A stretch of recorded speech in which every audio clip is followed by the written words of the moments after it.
Hi, so I just finished watching the latest episode of Secrets of Playboy. I guess it was episode 12, and I feel bad that there's been a backlash. I guess this episode was entitled The Aftermath, where people are in denial, where they're just blaming women. You gold digger, you took advantage of an older man. And you think of the women he was victimizing, they were young ladies, so many of them young, 20, 19, 18. Did you have all your wits about you at that age? I mean, I still don't have all my wits about me. I think I have a few more wits. I picked up a few wits along the decades. These were vulnerable women without strong, in many cases, father figures. Some of whom were victims of childhood molestation by a family member. I mean, he knew how to zero in on those people.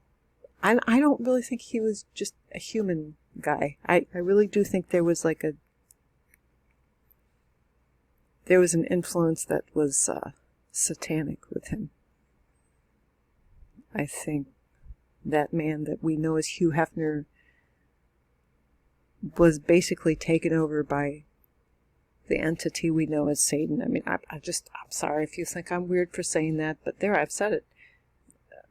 When I saw pictures of him when he was younger, I thought, and videos of him,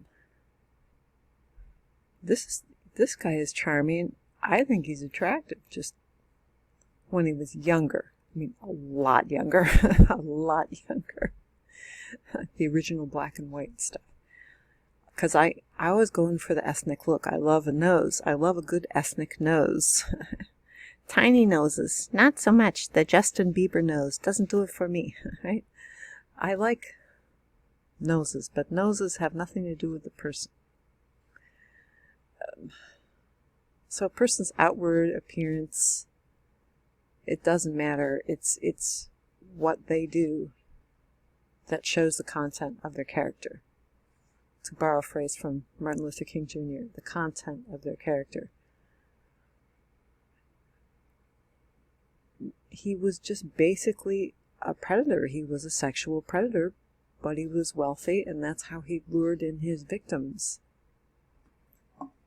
It was so obvious to me. I always really disliked Playboy, and oddly enough, my father wasn't religious at all, but I never saw him look at porn.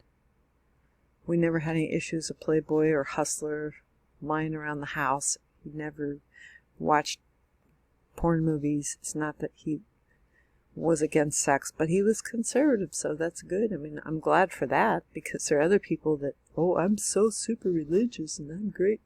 I have Playboy in my bathroom. You're not supposed to. Come on, folks. Are you ignoring the words of Jesus? If you're super, super Christian, if you look at a woman to lust after her, it's the same as if you are committing adultery with her in your heart. That's what he said, and I'm not making it up. How many Christians have ignored that? To their own peril, basically. So, sorry I'm being a blue nose again. It's just my way. All the cute little birds in the trees. I put out some bird seed for them, you know. Little birds. I love the birds. I think they're here trying to listen to what I have to say. Anyway. So at first I wasn't, it took me a while before I really warmed up to this Sandra Theodore character. You know, she was just an incredibly beautiful young woman from the 70s, a little bit older than me, obviously. I must have been just a little tiny girl when she was his girlfriend. Just pretty, just a cute look, like a quirky look. You know, not just pretty, but some kind of fire or spirit that you could see, just character in her face. That's what I appreciate about her, seeing images of her as a young woman. Now, as an older woman, her personality, it's great. It seems genuine. I know it's not always easy to say, well, who's genuine and who isn't, just based on their behavior or mannerisms. I'm so sorry that somebody would endure criticism because you know she's put herself out there like, oh my gosh, there's probably some stuff that she did that's probably been filmed and photographed, and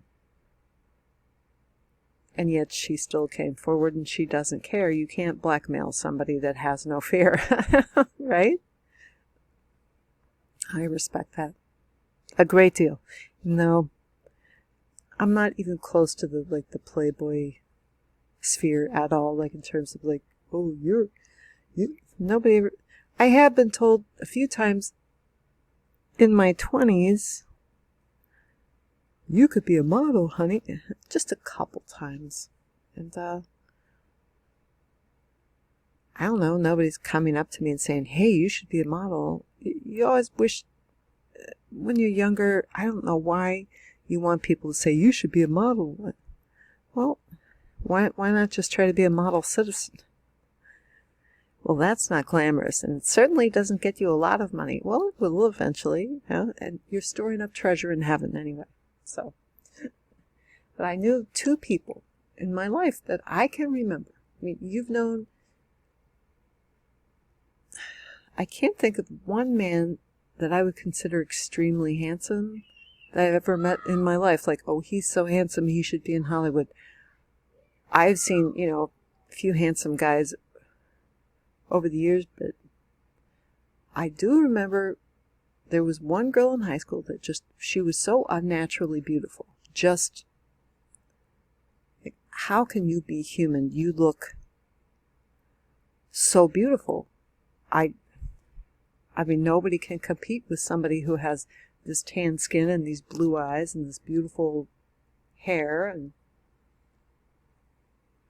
she was a very nice, gracious person, actually, when I knew her. Although I heard things about her that weren't so nice, but oh well. She wasn't mean to me, because actually we were in the washroom one time, the restroom, and I just happened to talk to her, and she's just so friendly and smiling at me like she knew who I was. I did write for the paper, so she might have known who I was. She was respectful. She wasn't condescending. She wasn't snobby. I thought, wow, such beauty and such vulnerability. Is this a saint? You know, which you know she's not a saint because you've heard rumors, okay. Anyway, so fast forward years later, then I meet my brother's girlfriend, and I'm like, oh my gosh, this person, how can they look this good? Like, she had this very tan skin, these bright blue eyes, this black glossy hair. Like, are you a mannequin or a human being? Well, she was more of a mannequin than a human being, as it turns out. She did not have a very good personality. No, not, except when, you know, when she tried to fake nice, she got away with it somewhat. When I first met her, she's like, oh yeah. I'm like, I'm John's sister. Oh, like, you know.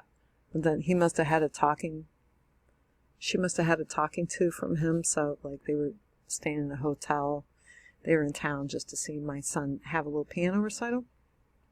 And she was like, much nicer and friendlier when she understood, I'm not just some weird woman who wants to come up and hug you. I thought, you're going to be my brother's wife, you know. I'm sorry, I'm a hugger. My family was kissers. And the thing is, I'm so glad that era is over. It was embarrassing. It's like, people try to kiss you in my family. You ever remember that?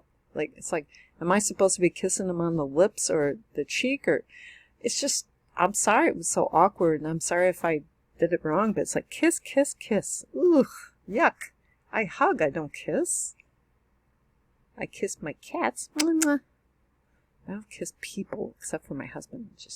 I kiss babies when they're babies. Okay. See, off on another tangent. So, I was a little angry because I thought, well, this person, they knew it was happening, and they allowed other women to be victimized. And nobody is guiltless. I mean, nobody is guiltless in this. They propped it up, they supported it, but at the end of the day, now they're coming forward and they're saying, hey, it was wrong. Right? hey, it was wrong. And let's call a spade, right? Which it was devilish behavior. It was victimization. It was serial victimization over decades, which was the Playboy enterprise. I know I can never probably make it as a Playboy playmate without, as I've said, extensive plastic surgery, but would you really want to be there? I mean, would you rather just be left alone and not have had to do these bizarre things in the bedroom and that you're ashamed of and you have a hard time living with psychologically? It's like PTSD. And well, it's okay. I mean, being a pretty girl, boy, that makes you a victim, and you do things that maybe you wouldn't, but other people wanted you to do. And that's just being a normal, everyday girl, real girl next door, okay? I mean, imagine the huge burden, and they don't talk about it very much at all, but what about all the abortions that probably occurred as a result of this promiscuity, because Hugh didn't use protection? And the one girl in the last episode, she said, I had an abortion. To each their own. I don't think it was wrong. I don't really blame her, but I do feel sad about it, because it was a human being. I'm sorry. Now stop moralizing.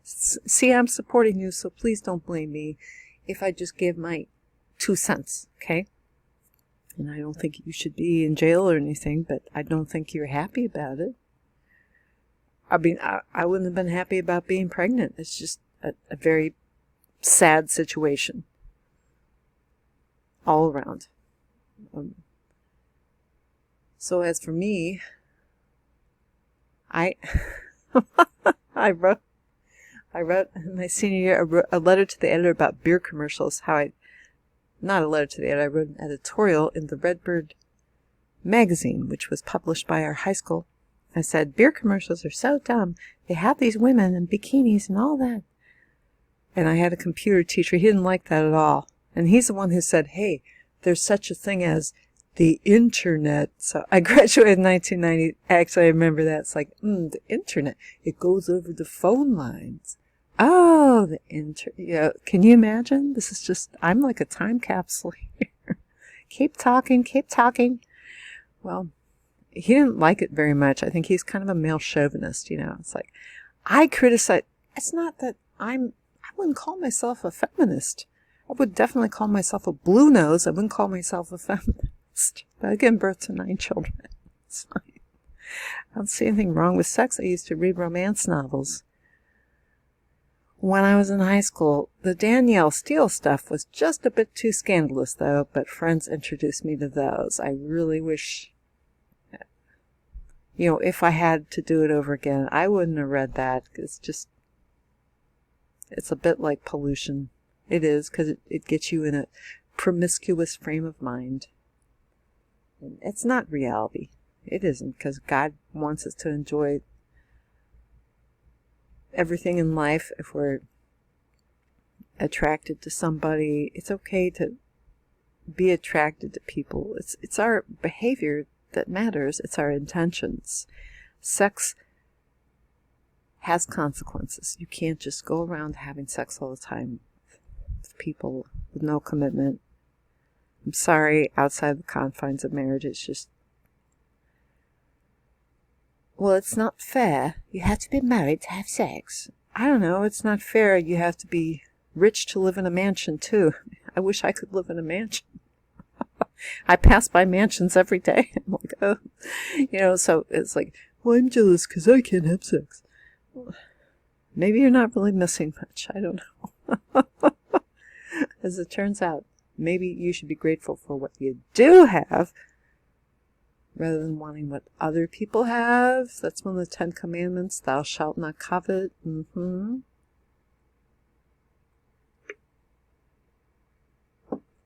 So I do appreciate the series.